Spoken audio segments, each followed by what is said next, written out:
Good day, everyone. I'm Dr. Pocholo Morales from the Philippine Orthopedic Center, and on behalf of my consultants from the Children's Orthopedic Service, I'm presenting a case of long-term follow-up of developmental dysplasia of the hip in a 3-year-old managed with open reduction, proximal femoral derotation, and Pemberton osteotomy. Among the many osteotomies used for DDH, 2 are primarily used in this age group, both with excellent long-term outcomes. The Salter innominate osteotomy makes use of a trans-iliac osteotomy directed at the sciatic notch to redirect the entire acetabulum. However, is limited in correcting acetabular index and requires the need for a subsequent surgery to remove the pins. The Pemberton pericapsular osteotomy directed at the triradiate cartilage laterally displaces the anterolateral table of the ilium to improve the anterolateral coverage while maintaining coverage of the posterior. However, is said to be associated with a higher risk of anterior femoral acetabular impingement.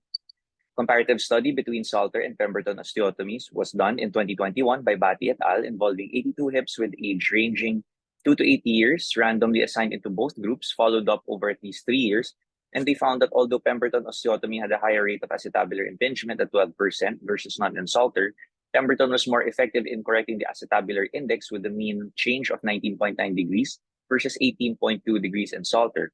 The Salter osteotomy group was also found to have higher rates of AVN at 4.8% versus Pemberton's 2.4%. Here we present our experience with a single-stage triple procedure of open reduction femoral derotation and Pemberton osteotomy without doing varus osteotomy and femoral shortening, yielding excellent long-term outcomes. Here we have a case of a 3-year-old or 38 months old female diagnosed case of DDH of the right, who initially presented with the lymph observed as she was starting to ambulate with limited passive hip abduction, a positive Galeazzi sign, with 2 centimeter leg length shortening and a positive Glisik sign on the right. Radiograph shows superlateral dislocation of the right hip relative to the Perkins and Hilgen-Reiner radiographic lines, as well as a break in the continuity of the Shenton's line with an increased acetabular index of 35 degrees on the right versus 25 degrees on the contralateral side. After trial of close reduction was attempted, open reduction was done by the anterior Smith-Peterson incision through the plane between the sartorius and tensor fascia lata, and intraoperatively noted blocks the reduction of adherent capsule, abundant fibrosis, lengthened ligamentum teres, thickened transverse ligament, inverted labrum, and tight iliopsoas muscle, preventing inferior translation of the superlateral dislocation. These blocks of reduction were removed and radiographic images were taken to check congruence of reduction. However, despite the congruence, the hip was found to be unstable, especially on extension more than 90 degrees. Significant internal rotation and abduction were also required to keep the reduction concentric, which necessitated osteotomies on both femoral and acetabular areas.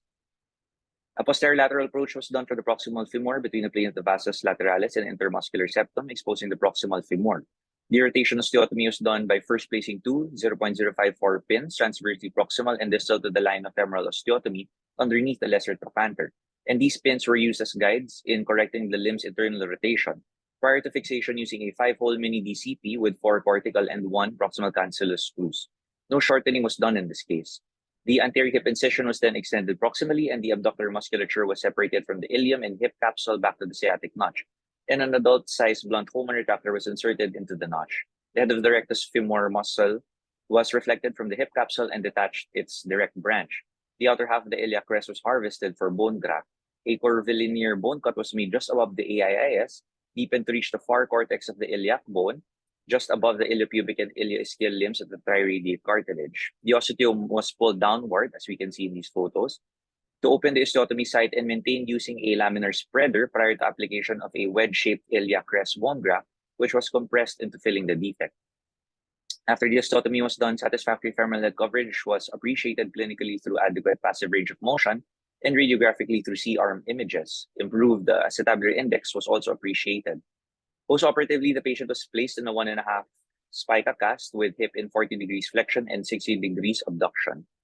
Follow-up radiographs show union over the Pemberton osteotomy site and the proximal femur derotation site. You can also appreciate a progressively decreasing acetabular index becoming comparable to the contralateral side.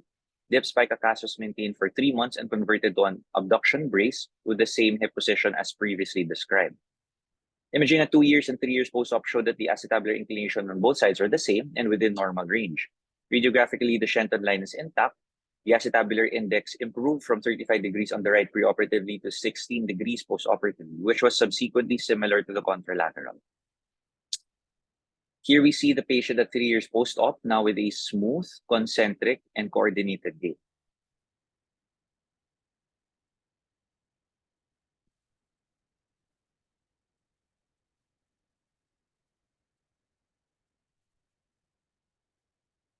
Outcomes were measured using the McKay criteria for clinical evaluation, and the patient was classified as excellent. According to the radiographic outcome measure, she improved from Severin class 4 preoperatively to class 1 with a center edge angle of 16 degrees on the right compared to 17 degrees on the contralateral. She also improved from tonus grade 3 preoperatively to grade 1 postoperatively. Despite not having done any shortening of the femur to aid in decompressing the pressure of the femoral head, our patient did not develop a vascular necrosis of the femoral head as she is classified under Buchholz Ogden type 1 and Kalamad-Shimak-Ewan type 1. So the primary goal of management of congenital dislocation of the hip is concentric reduction to prevent future gait abnormalities, limitation of range of motion, joint pain, and osteoarthritis. According to Tapchan's orthopedics, femoral shortening by the amount of vertical displacement or overlap noted on radiographs, usually 1 to 2 centimeters, is necessary in decreasing the weight-bearing pressures on the femoral head to prevent a vascular necrosis. However, this was not done in our case to maintain leg length. Despite this, at 3 years post-op or at 6 years of age, our patient is completely functional, not in pain, with full and active hip range of motion, and ambulates well independently with excellent clinical and radiographic outcomes. This single-stage triple procedure of open reduction, femoral derotation, and Pemberton osteotomy in our patient of 3 years of age resulted in excellent long-term outcomes. She did not present with AVN despite no femoral shortening nor varus osteotomy done. These are my references, and thank you for your time.